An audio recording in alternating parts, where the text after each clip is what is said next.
We now turn our attention to boxing. The upcoming fight on the 22nd of September 2018 at Wembley Stadium. Anthony Joshua versus Alexander Povetkin.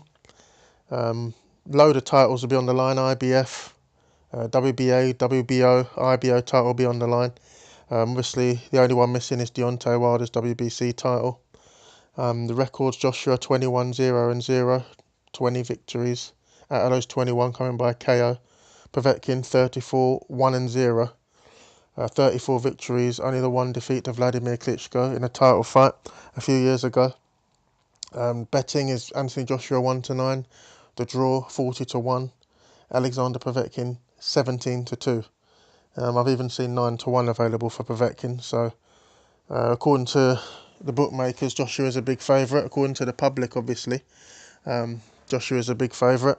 I'm not sure those odds accurately present the percentage probabilities that each fighter has of winning, but they present the fact that the public are putting a lot of money on Joshua, understandably. And so he's been cut to 1-9 by the bookmakers to reduce their exposure. They obviously don't want to take too much money on Joshua in case he wins, and so they've obviously balanced that out. I think the odds are bit generous for Povetkin, and I think they're slightly short on Joshua. Obviously, Joshua's the strong favourite. I'll come back to that later on. I'm going to look at the pros and cons for each fighter in this fight. Obviously, we know about Joshua. He's powerful, he's strong, he's unbeaten. He's in his prime, he's 28 years old, whereas Povetkin's 39, coming towards the end of his career. Joshua's got a few... Even though he's unbeaten, there were a few question marks about the Parker fight. I think the referee was a little bit favourable towards Joshua in that one. Whenever Parker got any combinations away, Joshua and Parker were split by the ref, so it was able for Parker to get any fluency going.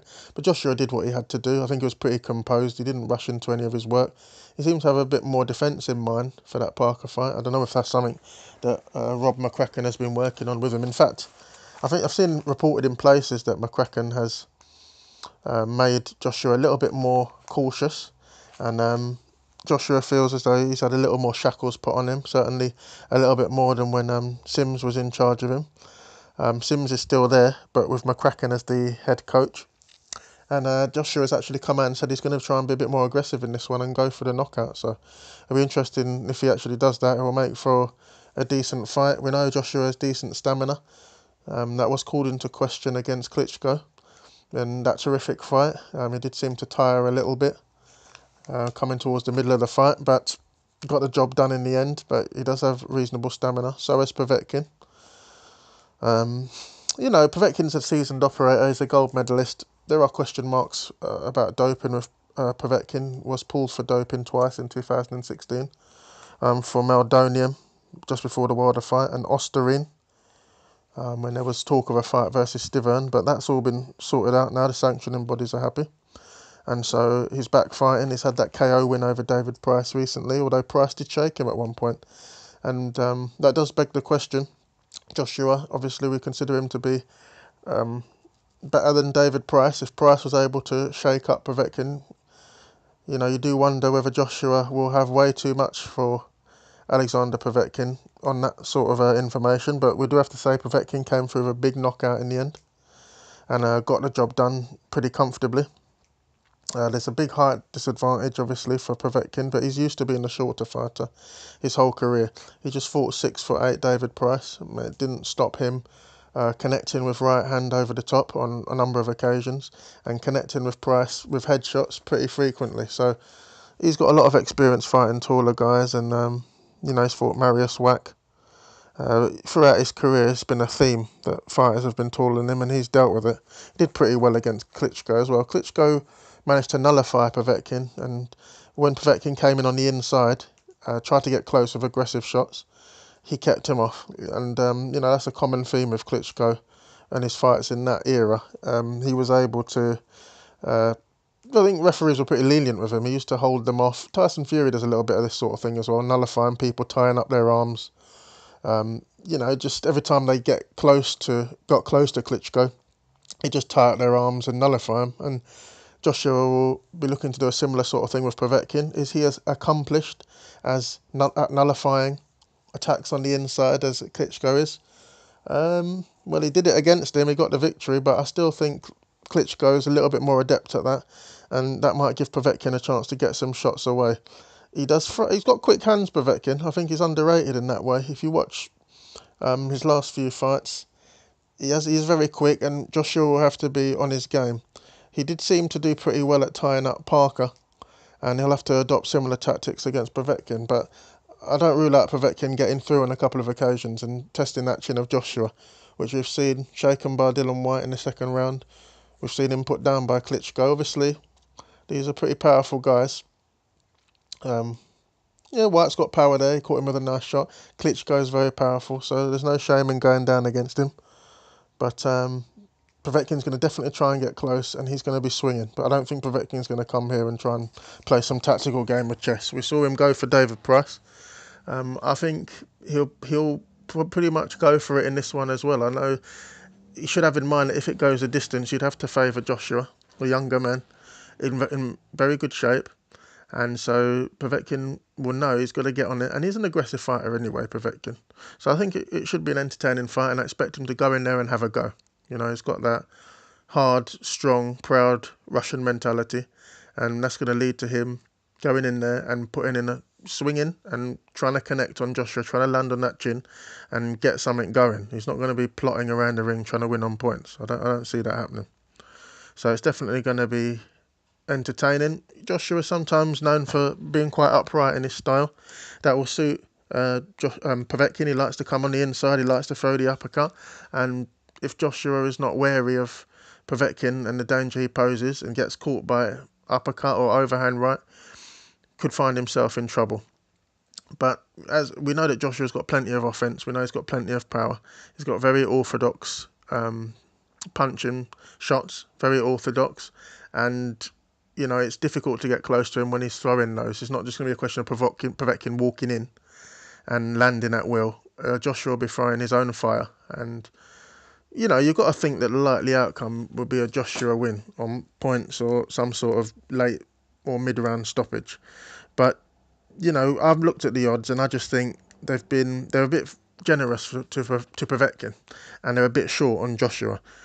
You know, I would say Joshua's chances of winning, I would have him more as a sort of a 1-5 chance, which positions him at 83% probability of winning.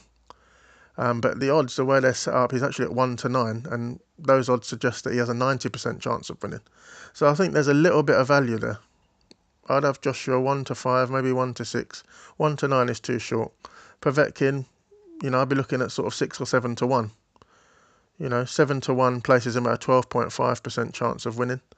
And his odds at the moment, around sort of 17-2, 9-1. They position him at 10%. So I think he's got a slightly better chance. I think, as ever, it's a theme on this channel. I know how good Anthony Joshua is. We know how amazing he is. We know how powerful he is. But we also know how low the odds are with him at the bookmakers. The bookers are running scared from Joshua. They know how you know, the public feel that he's likely to win and will be queuing up to put their money on him.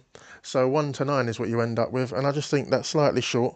So it's one of those where you put a unit or two on the opposition fighter. Did it with Joseph Parker. You know, it was a points defeat, but if it wasn't for the ref, it would have been a lot closer. I think you could have got Parker around sort of 5 and 6-1 on that night. Does Parker have a better chance than Povetkin? Probably, just because he's a little bit younger. But it's a totally different challenge fighting Povetkin. It's a totally different style. It's a different level of experience. It's a different style of fighter.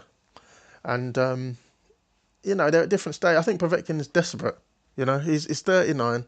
If he's ever going to win a major world title, this is his shot. And I think he'll be putting it all on the line. There's always been talk of Povetkin having a lot of big financial backers and having a lot of support over in Russia.